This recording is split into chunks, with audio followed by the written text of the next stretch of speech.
And that's something that everybody has to face up to. I mean, the liberty movement is far from dead. It's just that Ron Paul and Rand Paul took a bad wrong turn, a very bad wrong turn.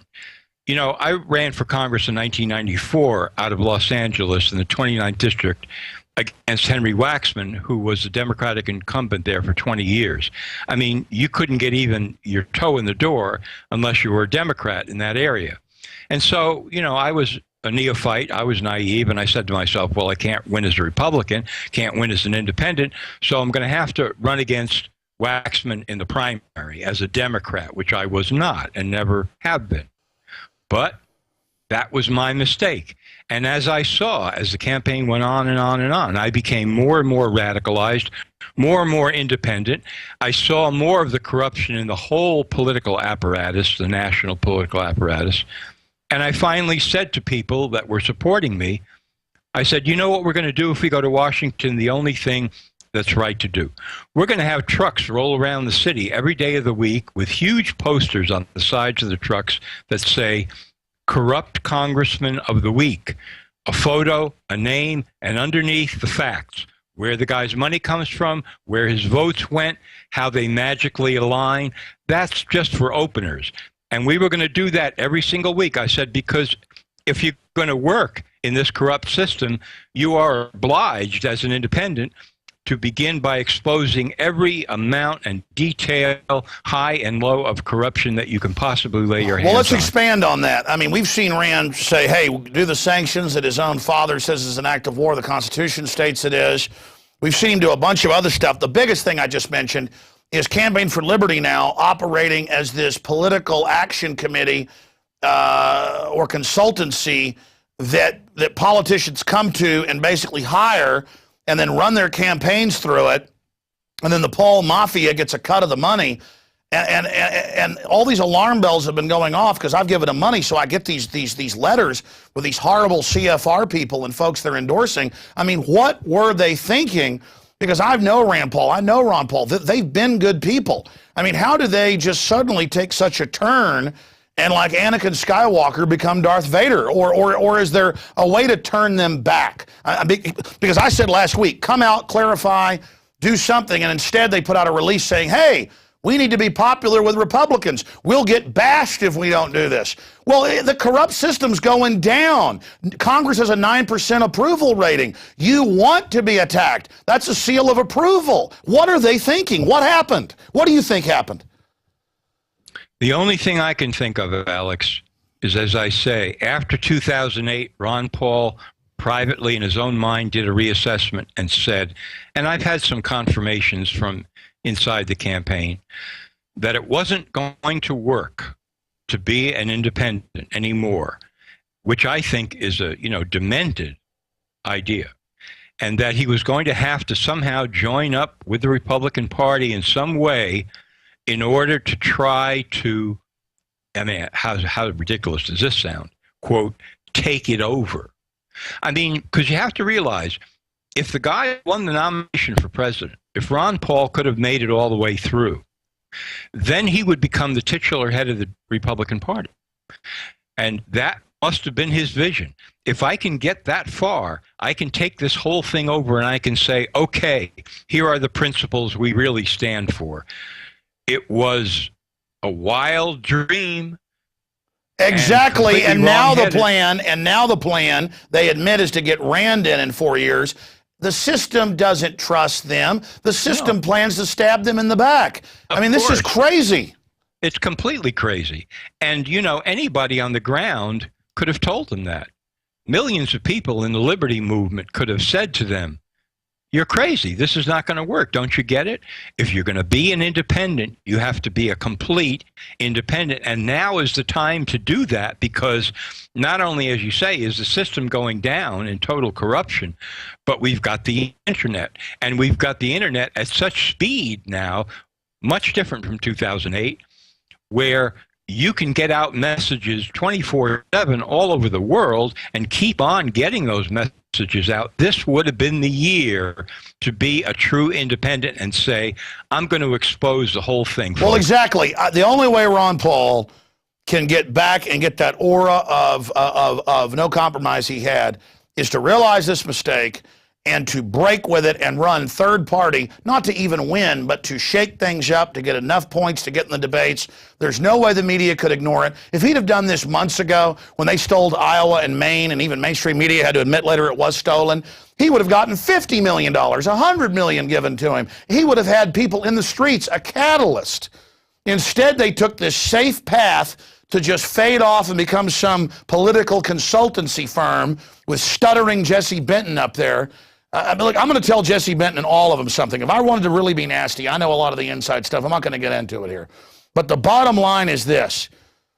To see this whole movement sold out just so you guys can be big shots and hang out at the table with the big Republican pervert senators, you know, up there is so sad, and you guys are going to rue the day you did this. They're destroying, even if they were sociopaths, and I'm not saying they are, that deep well of true populist, constitutional, but even mainline liberals were waking up, that deep well of respect they had that was even untapped, and to see that pissed away.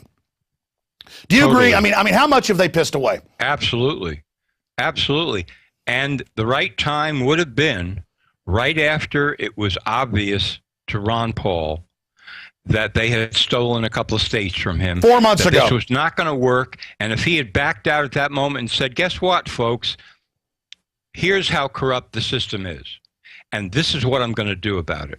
Now, I need you behind me. This is not going to work if I'm just out there on a limb screaming.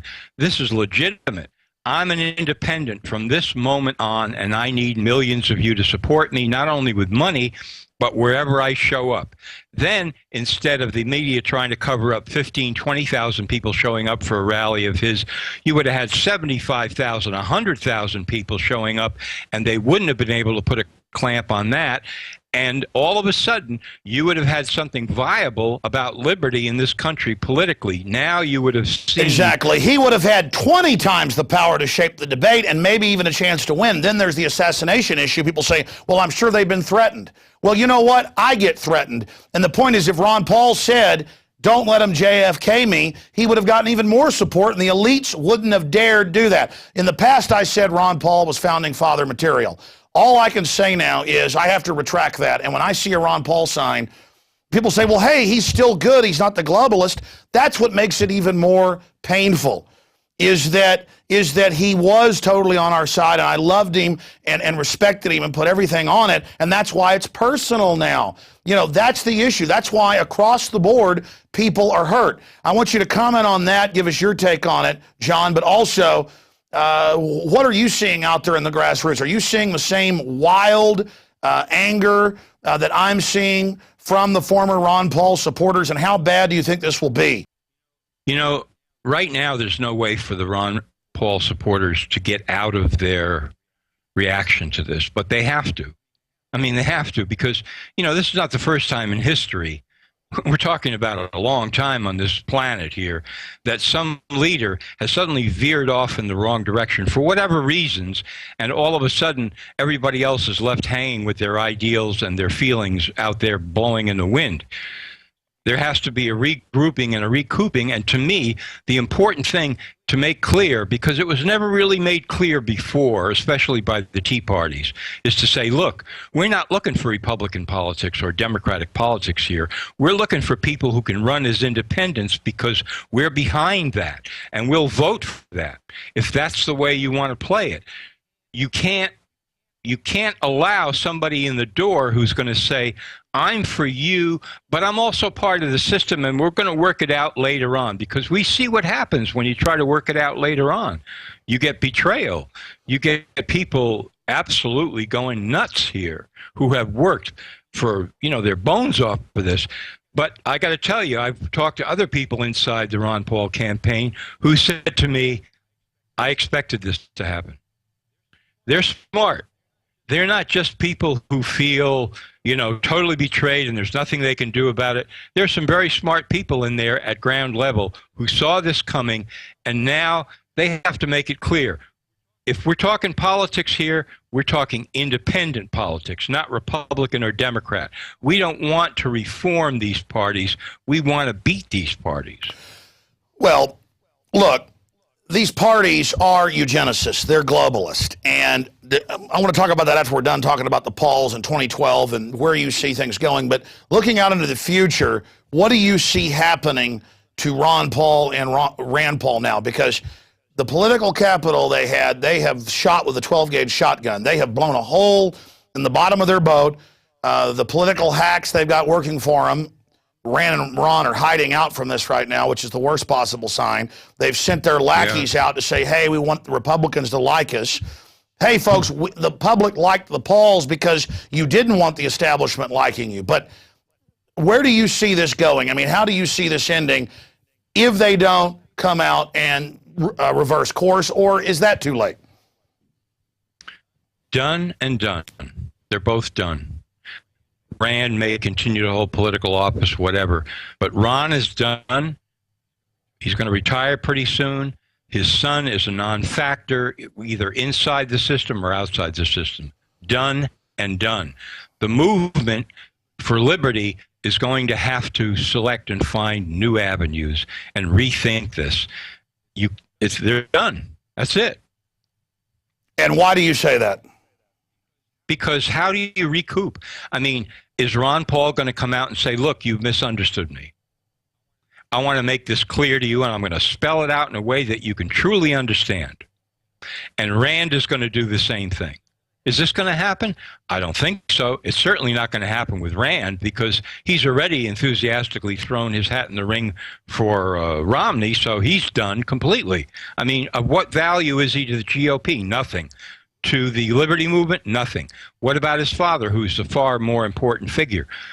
I just don't see Ron Paul being willing to come forward at this point and say, you've totally misrepresented me, and I'm going to explain exactly what really happened and convince people that he has been. No, instead, I don't think that's going to happen. They're having their spin doctors come out and say, Ron is not Rand.